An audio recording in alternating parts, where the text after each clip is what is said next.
जय हिंद प्यारे साथियों। Unique study with Ajay YouTube channel पर आप सभी का बहुत बहुत स्वागत है।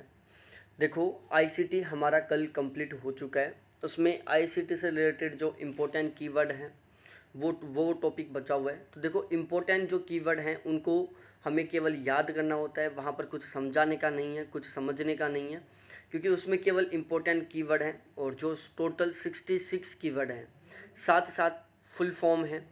तो उन फुल फॉर्म को भी मेरे हिसाब से, जहाँ तक मेरे को लगता है, समझाने की कुछ चीज़ नहीं है उसमें, ना ही उनमें कोई याद करने का तरीका है।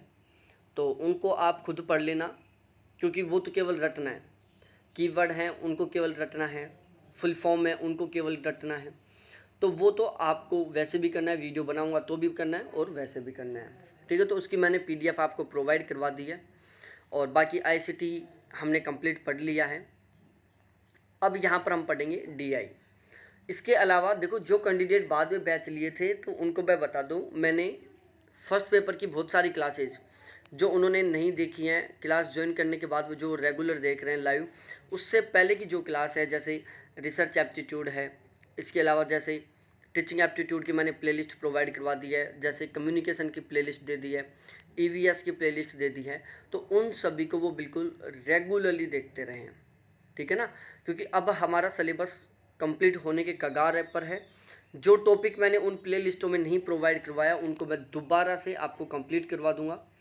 और साथ ही साथ अब हम बिल्कुल रेगुलर, जैसे सिलेबस कंप्लीट होता है तुरंत हम टेस्ट लेना चालू करेंगे, ठीक है। और टेस्ट हम मंथली, वीकली, फॉर्मेटिव, हर तरीके से टेस्ट लेंगे हम। सबसे मेन टारगेट कि हमारा स्कोर गजब का होना चाहिए, ठीक है। तो अब देखो, यहाँ पर हम जो डीआई पढ़ने वाले हैं, डीआई में दो चीज़ों का योगदान होता है। एक होता है रीजनिंग का और दूसरा होता है मैथ का। अब आप बोलोगे कि सर रीजनिंग का और मैथ का क्यों? आप ओनली मैथ भी तो बोल सकते हैं, डीआई में तो ओनली मैथ ही आता है। देखो, रीजनिंग क्या करती है, हमारी जो कैलकुलेशन की जो स्पीड है ना, उसको बढ़ाने में हेल्प करती है। क्योंकि हम मैथ बैकग्राउंड से नहीं हैं। यदि हम मैथ बैकग्राउंड से होते तो रीजनिंग का डीआई में कोई योगदान नहीं होता। लेकिन हम आर्ट्स बैकग्राउंड से हैं, हमारा मैथ वीक होता है, हमारा रीजनिंग थोड़ा स्ट्रॉन्ग होता है। तो हमें यहाँ पर रीजनिंग को भी एक थोड़ा सा बेस मानना है और थोड़ा सा आधार लेके चलना है कि रीजनिंग के बेस पर हम अपने डीआई को भी थोड़ा सही कर सकते हैं। तो यहाँ पर इस क्लास में हम डिस्कस करेंगे कुछ इम्पोर्टेंट कीवर्ड्स, इन सभी के बारे में बिल्कुल फुल डिटेल से और शानदार तरीके से हम पढ़ने की कोशिश करेंगे, ठीक है। और आज की जो क्लास रहेगी इसमें हम डीआई से रिलेटेड जो फॉर्मूलाज हैं, जिनका हम मैथ में भी यूज करेंगे, यहाँ पर भी यूज करेंगे, उन सभी को कवर करेंगे। साथ ही साथ जब हम डीआई पढ़ेंगे तो आपका मैथ ऑटोमेटिकली क्लियर होता जाएगा। कुछ एक्स्ट्रा टॉपिक बचेंगे मैथ के, जिनको हम बाद में कवर करवा देंगे। यहाँ पर हमने टोटल 12 मैथ के टॉपिक इंक्लूड किए हैं। कितने? Total 12 topic.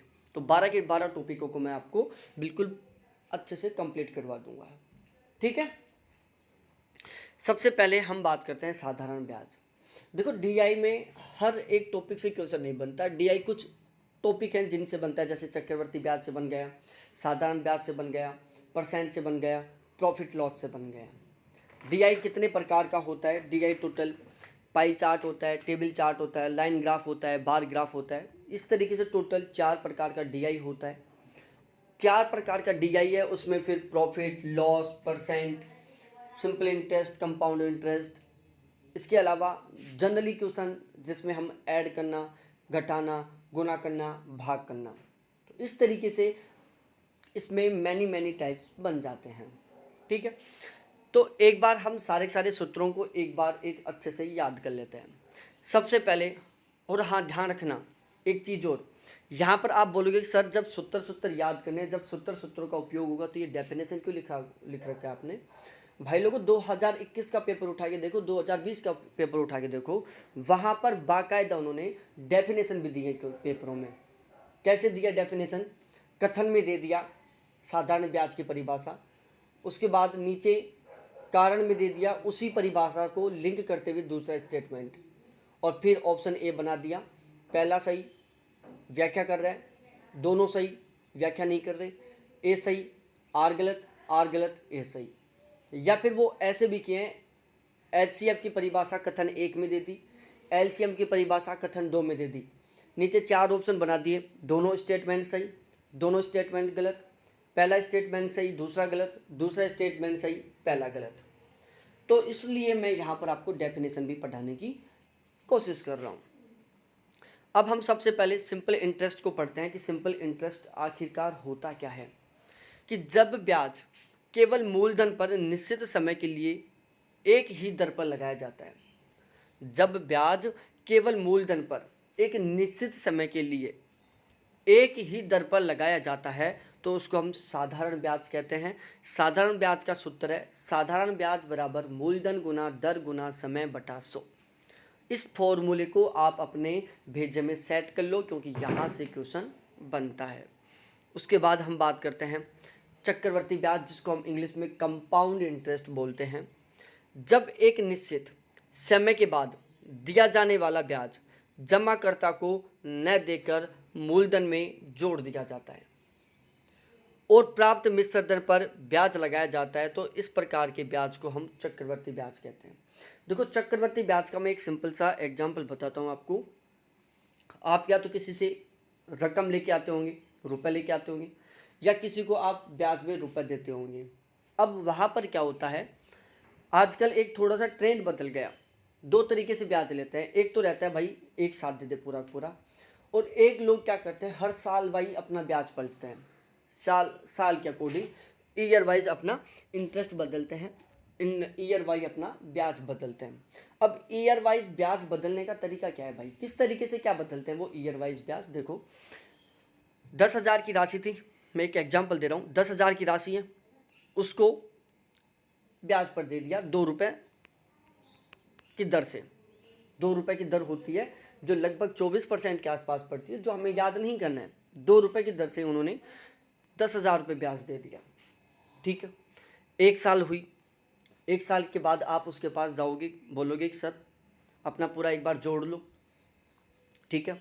2 रुपये के हिसाब से 10,000 का एक साल का ब्याज बन गया। हम एक छोटा सा आइडिया लगा रहे हैं, लगभग देखो 10,000 का 100 का 2, 1000 का 20, 10,000 का 200, तो 200 मल्टीप्लाई 2000, 2400 रुपये ब्याज बन गया, ठीक है।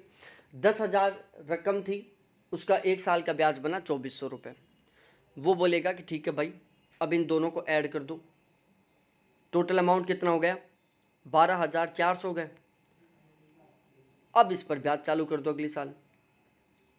तो पहली साल जो ब्याज था वो 10,000 पर था, लेकिन दूसरे साल ब्याज 12,400 पर है। क्यों? क्योंकि 2400 रुपये का जो ब्याज था उसको मूलधन में ऐड कर दिया गया। फिर एक साल तक ब्याज का प्रोसेस चलेगा। ये 6 माही का भी हो सकता है, 6 महीने पर भी बदला जा सकता है, ये 3 महीने पर भी बदला जा सकता है, ये 1 साल पर भी बदला जा सकता है, ये 2 साल पर भी बदला जा सकता है, लेकिन नॉर्मली 3 महीने, 6 महीने और 1 साल का होता है, ठीक है। फिर 12,400 पर 2 रुपये सैकड़ा से ब्याज लगाओ तो कितना हो गया 100 का 2, 1000 का 20, ठीक है। 100 का 2 तो यहाँ पर तो हो गई 8 रुपये, 1000 का 20 तो यहाँ पर हो गए 40 रुपये, और यहाँ पर हो गई 100 का 2, 1000 का 20, 10,000 का 200। टोटल ब्याज कितना हो गया 248 रुपये महीने का लगने लग गया। पहली साल जब हमारा 10,000 मूलधन था उनके पास, तब ब्याज जुड़ रहा था महीने का 200 रुपये, अब जुड़ने लग गया 248 रुपये। अब 248 से 10 महीनों का ब्याज कितना हो गया 2480 प्लस 500, 2980 रुपये। अब 12,400 में 2980 रुपये ऐड कर देंगे। वो कह देंगे भाई जाके 1 साल हो गई, अब फिर से हिसाब कर लो, 12,400 थे, अब टोटल जोड़ लो ब्याज। फिर टोटल ब्याज जोड़ा, 1 साल का ब्याज जुड़ गया 2900 रुपये, पहले साल का ब्याज जुड़ा था 2400 रुपये, 500 की बढ़ोतरी हो गई, ठीक है। फिर इन दोनों को जोड़ा जाएगा, फिर कह दिया जाएगा कि भाई रकम देना चाहेगा या फिर इसको आगे कंटिन्यू रखे। वो बोलेगा कि साहब अब भी नहीं है देने के लिए, ठीक है। अब ब्याज चालू हो गया कितने पर, नोट 4 13 5, मतलब 15,300 रुपये हो गए अब उसके। अब ब्याज चलेगा 15,300 पर। तो ये क्या है, इसको कहते हैं हम चक्रवृद्धि ब्याज। अब चक्रवृद्धि ब्याज का सूत्र क्या है, देखो मैं आपको समझा देता हूँ। चक्रवृद्धि ब्याज ए बराबर, चक्रवर्ती ब्याज को ए बोलते हैं, सिंपल इंटरेस्ट को एसआई बोलते हैं, इसको सी भी बोल देते हैं, ठीक है। ए मिश्र धन बराबर, ठीक है। देखो चक्रवर्ती ब्याज को कंपाउंड इंटरेस्ट सीआई लिखते हैं, सिंपल इंटरेस्ट साधारण ब्याज को एसआई लिखते हैं। तो ए बराबर पी कोष्टक 1 प्लस आर बटा 100 एन, एन का मतलब है टाइम, ठीक है।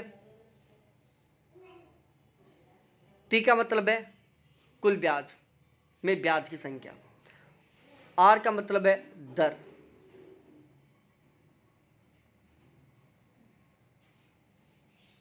एन का मतलब है समय, टाइम,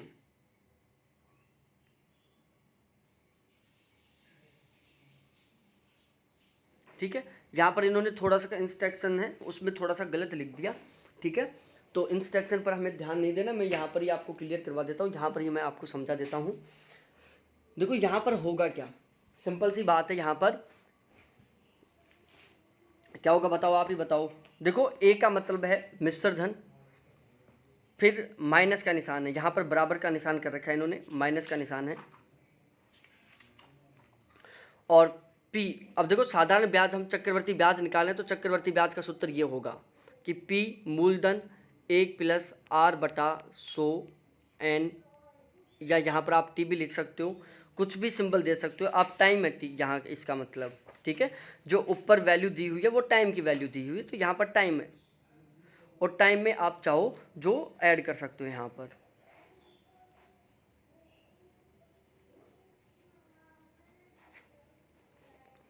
ठीक है।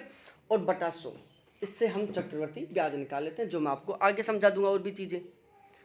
अब हम थोड़ा आगे चलते हैं।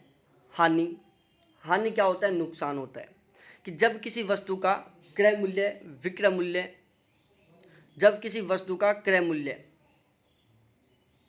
विक्रय मूल्य से अधिक होता है तो उस वस्तु पर हानि होती है। क्रय मूल्य होता है कि जिस कीमत पर हमने उस सामान को खरीदा है, विक्रय मूल्य होता है कि जिस कीमत पर हमने उस सामान को बेचा है। हम जिस मूल्य पर किसी वस्तु को बेचते हैं वो उस वस्तु का विक्रय मूल्य होता है, और हम जिस कीमत पर किसी वस्तु को खरीदते हैं वो उस वस्तु का क्रय मूल्य होता है। क्रय मूल्य का मतलब होता है खरीदने वाली वैल्यू, और विक्रय मूल्य का मतलब होता है बेचने वाली वैल्यू। तो अब बताओ आपको नुकसान कब होगा। आपने एक गाड़ी खरीदी, आपने एक फ़ोन खरीदा, तो फ़ोन पर आपको नुकसान कब होगा कि जब आपने 10,000 का फ़ोन खरीदा लेकिन उसने उस फ़ोन को आपने 8,000 में बेच दिया, ठीक है। तो विक्रय मूल्य क्या हो गया, 8,000 रुपये, क्रय मूल्य हो गया 10,000 रुपये। कि जब किसी वस्तु का क्रय मूल्य वस्तु के विक्रय मूल्य से अधिक होता है, मतलब ये क्रय मूल्य 10,000 है, विक्रय मूल्य 8,000 है, तो जो विक्रय मूल्य वो क्या है, क्रय मूल्य से ज़्यादा है, तो इसको हम क्या कहेंगे, घाटा। घाटा है क्या ना 2,000 का।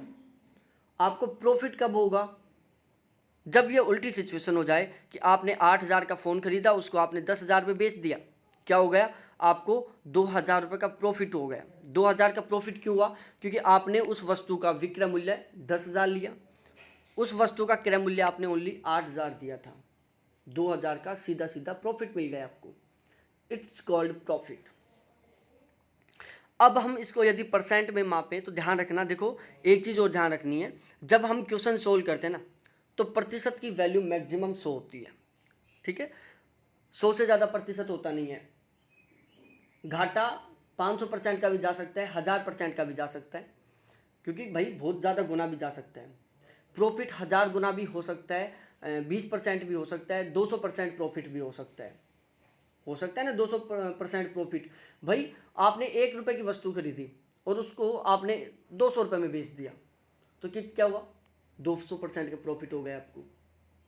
तो प्रॉफिट और लॉस ये 100% से ज़्यादा हो सकते हैं, लेकिन एक परसेंट की जो वैल्यू है ना वो 100 से ज़्यादा नहीं होती।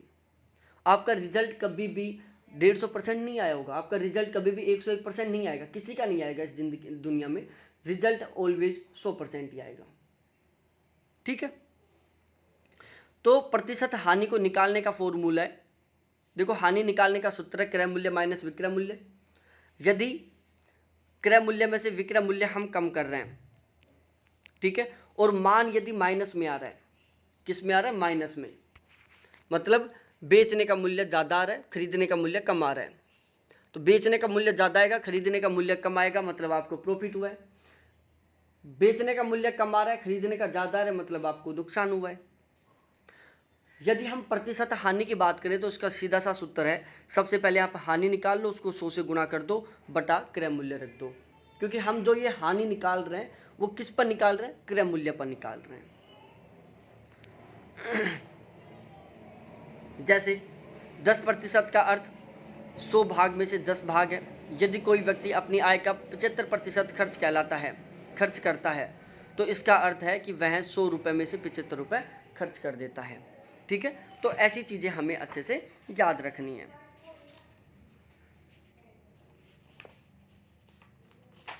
अब हम पढ़ते हैं लघुत्तम समापय। ये क्या होता है ये भी मैं आपको समझा देता हूँ।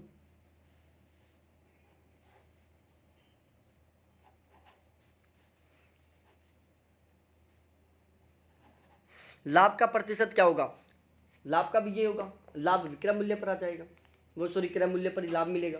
विक्रय मूल्य पर तो क्यों मिलेगा? लाभ भी क्रय मूल्य पर ही मिलेगा ना। अरे भाई साहब, आपने किसी वस्तु को 800 रुपये की खरीदी, ठीक है, अब आप इसमें देखना चाहते हो कि मेरे को इस वस्तु में लाभ हुआ या नहीं हुआ।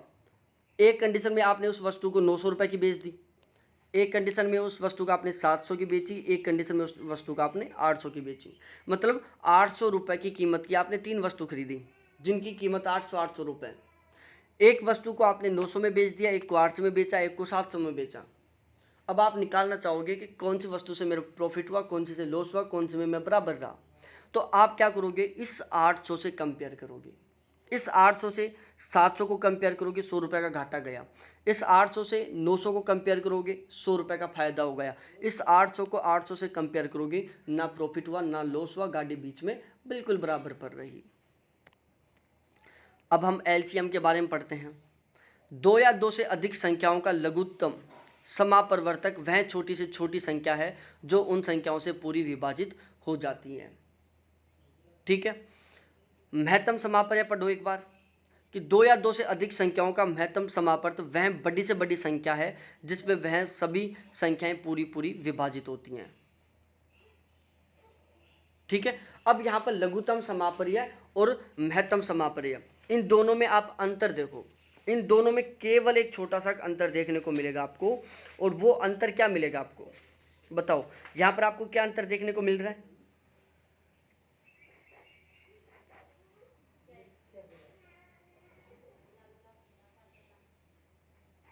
बताओ क्या अंतर देखने को मिल रहा है? कि लघुत्तम समापर्य जो एलसीएम है उसमें हम छोटी से छोटी संख्या का उपयोग कर रहे हैं, और एचसीएफ में हम बड़ी से बड़ी संख्या का उपयोग कर रहे हैं। अब आप कंफ्यूज होंगे कि एचसीएफ में बड़ी से बड़ी आएगी या छोटी से छोटी आएगी, एलसीएम में छोटी से छोटी आएगी या बड़ी से बड़ी आएगी। तो देखो, एलसीएम लोअर छोटी से छोटी, एचसीएफ हाई बड़ी से बड़ी। बस ये तरीका याद कर लो। एलसीएम लो लो, एलसीएम एल लो, लो का मतलब छोटी, एचसीएफ एच हाई, हाई का मतलब बड़ी। अब यहाँ पर मैंने एग्जाम्पल समझाया, यहाँ पर जब मैं आगे एलसीएम एचसीएफ सब पढ़ाऊंगा तो भी वहाँ पर क्लियर करवा दूंगा, और यहाँ पर भी देख लो आप। देखो 4, 8, 12। अब 4, 8, 12 में आप इस तरीके से कर सकते हो इन क्वेश्चनों को सोल्व। जैसे 4 ले लिया, 8 ले लिया, 12 ले लिया।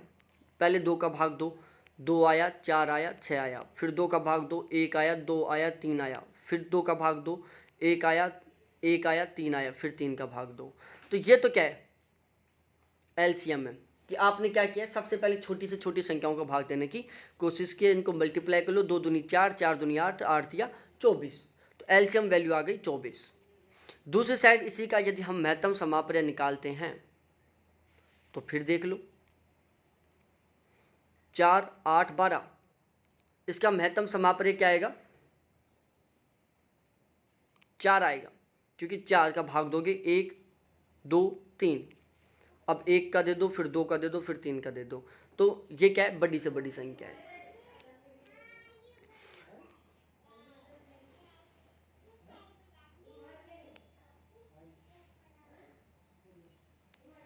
देखो यहाँ पर मैंने एक दूसरा एग्जाम्पल से और समझा रखा है एलसीएम और एचसीएफ दोनों को।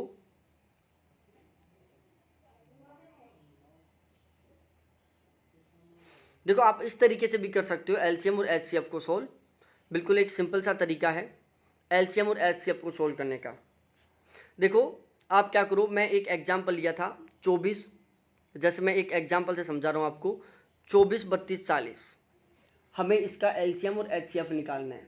किसका? 24, 32 और 40 का। सिंपल सा तरीका है, सबसे पहले आप 24 का गुणनखंड निकालो, छोटी से छोटी संख्याओं का भाग दे देगी। फिर 32 का निकालो, छोटी से छोटी संख्याओं का भाग दे देगी। फिर 40 का निकालो। तो जब आप 24 का निकालोगे तो ये संख्या आएगी आपके सामने, 32 का निकालोगे ये आएगी, और 40 का निकालोगे ये आएगी। अब एलसीएम में क्या होता है, एलसीएम में सारी संख्याएं काउंट होती हैं। जैसे एक ये हो गई, एक ये हो गई, एक ये हो गई, फिर इसके अलावा एक ये हो गई, एक ये हो गई, एक 3 हो गया, एक 5 हो गया। ये सारी संख्याएं शामिल होंगी किसमें? एलसीएम में। एलसीएम में जो कॉमन संख्याएं हैं वो तो एक एक बार काउंट होंगी, बाकी की जो अलग अलग संख्याएं हैं वो भी यहाँ पर काउंट होंगी। तो यहाँ पर 1 2 2 2 3 2, चौथा 2, पाँचवा 2, छठा 3, सातवां 5, ये 7 संख्याएं शामिल होंगी। इन सातों की सातों संख्याओं को मल्टीप्लाई करोगे तो एलसीएम निकल के आएगा।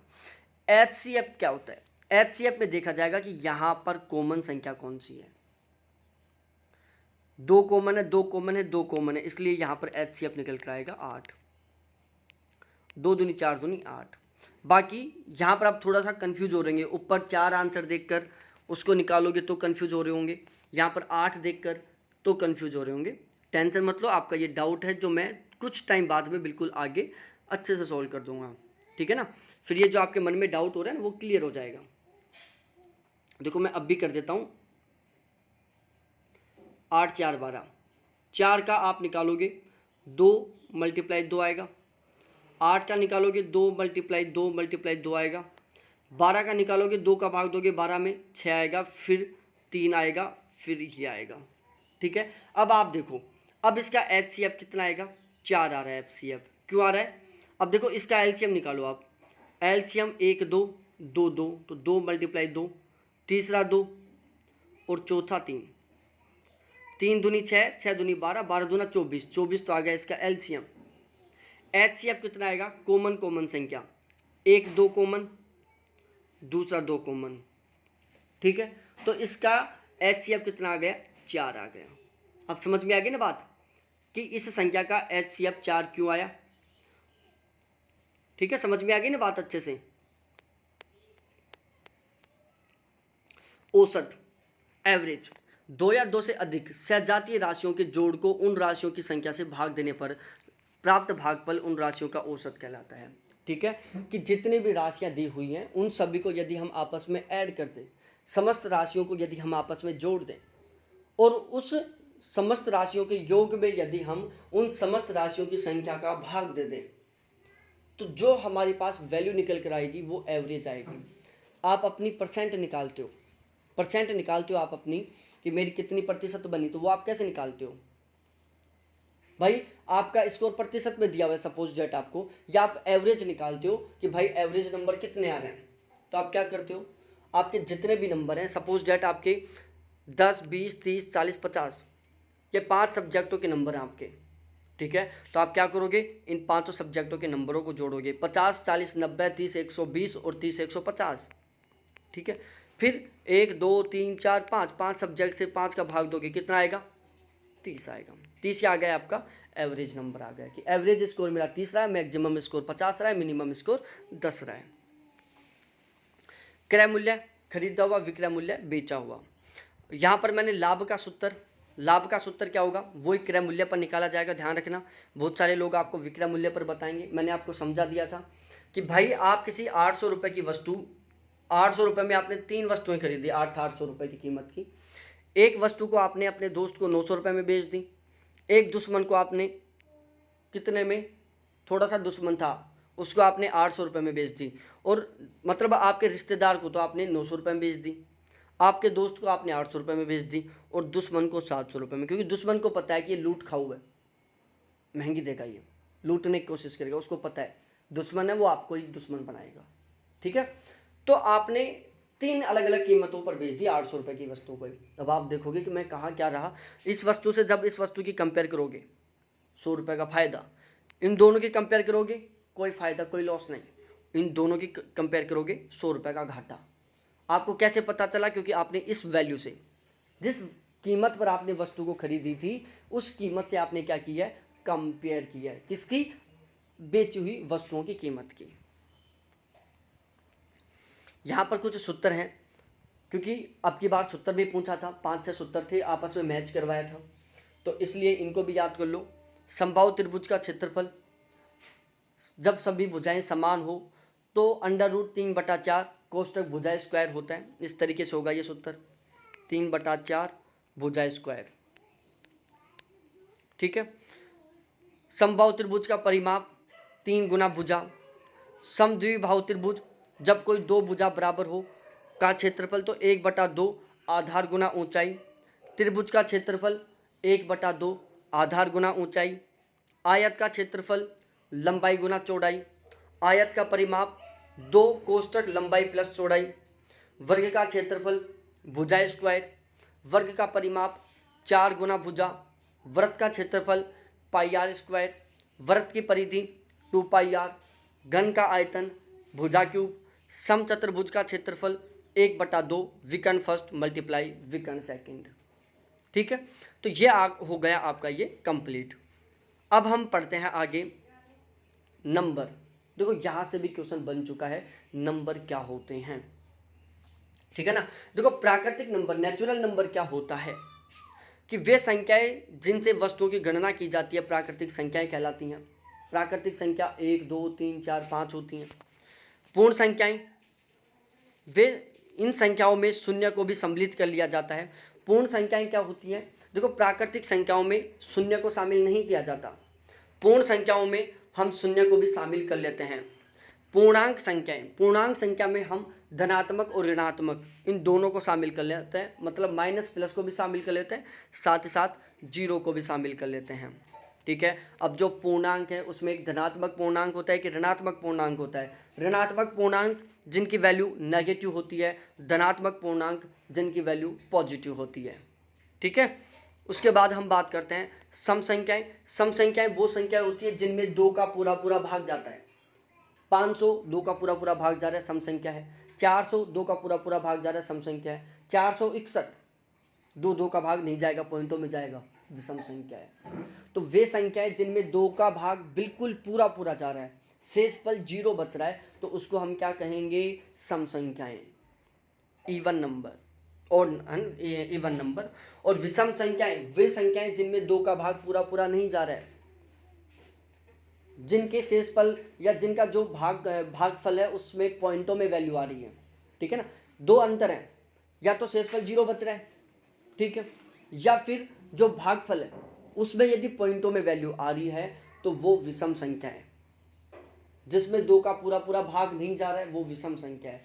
और जिसमें 2 का पूरा पूरा भाग जा रहा है, 2 का भाग देने पर जो भागफल है वो बिल्कुल बिना पॉइंट के आ रहा है, तो उसको हम क्या कहेंगे? सम संख्या कहेंगे। 2, 4, 6, 8, 10, 12, 14, 16, 18, 20, 22, 24 ये सारी क्या है? सम संख्याएं हैं। 1, 3, 5, 7, 9, 11, 13, 15 ये सारी क्या है? विषम संख्याएं हैं। इनमें 2 का भाग दे के देख लो, नहीं जाएगा पूरा पूरा। अभाज्य संख्याएं, भाज्य संख्याएं। अभाज्य संख्याएं वो होती हैं जिनमें केवल 2 नंबर का भाग जाता है, एक तो खुद का और एक 1 का। ठीक है। वो नंबर, वो संख्याएं जिनमें केवल 2 डिजिट का भाग जाता है, या तो खुद स्वयं का या फिर 1 का। भाज्य संख्याएं वो होती हैं जिनमें 1 और खुद स्वयं के अलावा भी किसी अन्य संख्या का भाग जाता है। अब मैं आपको एग्जाम्पल से समझाता हूं। जैसे 3 में या तो आप 3 का भाग दे सकते हो, या 3 में आप 1 का भाग दे सकते हो। 2, ध्यान रखना यहाँ पर 2 को भी क्या माना गया?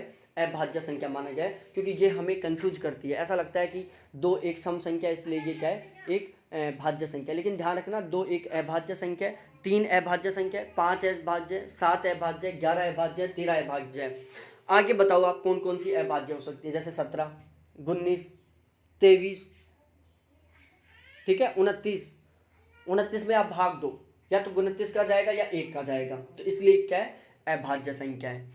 2, 4, 12, 16, 21। अब देखो 21 एक विषम टाइप की संख्या लग रही है, लेकिन 21 में भाई 21 का भाग जा रहा है, 21 में 1 का भाग जा रहा है, 21 में 7 का भाग जा रहा है, 21 में 3 का भाग जा रहा है।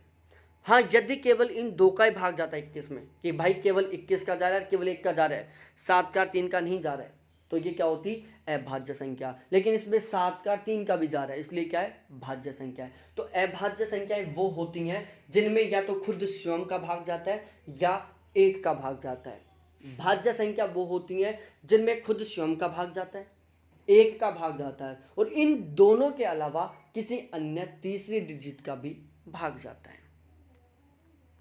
इसके अलावा देखो, एक ना तो भाज्य संख्या है और ना ही अभाज्य संख्या है, ठीक है। एक ना तो भाज्य संख्या है ना अभाज्य संख्या है। भाज्य संख्या सम और विषम दोनों तरीके की हो सकती हैं, ये बातें आपको अच्छे से याद रखना है। अब हम परिमेय अपरिमेय के बारे में बात करें। परिमेय संख्याएं वे संख्याएं जिन्हें p बटा q के रूप में लिखा जाता है, ठीक है, मतलब बटा में लिखा जाता है, जैसे 3/5, 9/7, 4/21, ठीक है, 11/23। तो वे संख्याएं जिन्हें अंश बटा हर के रूप में लिखा जाता है, p बटा q के रूप में लिखा जाता है, इस तरीके से लिखा जाता है, उन्हें हम क्या कहते हैं, परिमेय संख्या कहते हैं। वे संख्याएं जिन्हें p बटा q के रूप में व्यक्त नहीं किया जा सकता, इसको आप बटा में लिख के दिखाओ, ठीक है। तो वो संख्याएं जिनको हम अंश बटा हर के रूप में p बटा q के रूप में कभी नहीं लिख सकते, उनको हम बोलते हैं अपरिमेय संख्या। उसके बाद होता है वास्तविक संख्याएं, वे संख्याएं जो परिमेय और अपरिमेय दोनों होती हैं। वे संख्याएं जो परिमेय भी होती हैं, वे संख्याएं जो अपरिमेय भी होती हैं, उन दोनों को हम क्या कहते हैं, वास्तविक संख्याएं कहते हैं। क्या कहते हैं, वास्तविक संख्याएं। तो ये इस तरीके से कुछ टॉपिक थे जो आपको अच्छे से क्लियर हो गए होंगे, ठीक है। बताओ हुए कि नहीं हुए। तो ये हमारा एक जनरली इंट्रोडक्शन था, किसको लेकर, डीआई को लेकर, कि हमें डीआई किस तरीके से पढ़ना है, क्या पढ़ना है। तो ये सारे के सारे सूत्र आप अच्छे से याद करो, क्या करो, सारे के सारे सूत्र अच्छे से याद करो, और आपका कंफ्यूज दूर करो कि परिमेय क्या होता है, अपरिमेय क्या होता है, प्राकृतिक संख्या क्या होती हैं, भाज्य क्या होती हैं, अभाज्य क्या होती हैं, सम क्या होती हैं, विषम क्या होती हैं, ठीक है। अब अगली क्लास से हम पढ़ेंगे डीआई, डाटा इंटरप्रेशन। लगभग 7-8 दिन तक चलेगा ये टॉपिक, जिसमें आपका मैथ भी कवर हो जाएगा, और ये भी टॉपिक वाइज चलेंगे, 4 टाइप से चलेंगे। शानदार तरीके से पढ़ेंगे, ज़बरदस्त तरीके से पढ़ेंगे, गजब तरीके से पढ़ेंगे, ठीक है। और मैं बोल रहा हूँ, टीचिंग एप्टीट्यूड की प्लेलिस्ट शेयर कर दी है, इन्वायरमेंट की प्लेलिस्ट शेयर कर दी है, कम्युनिकेशन की शेयर कर दी है, हायर एजुकेशन की शेयर कर दी है।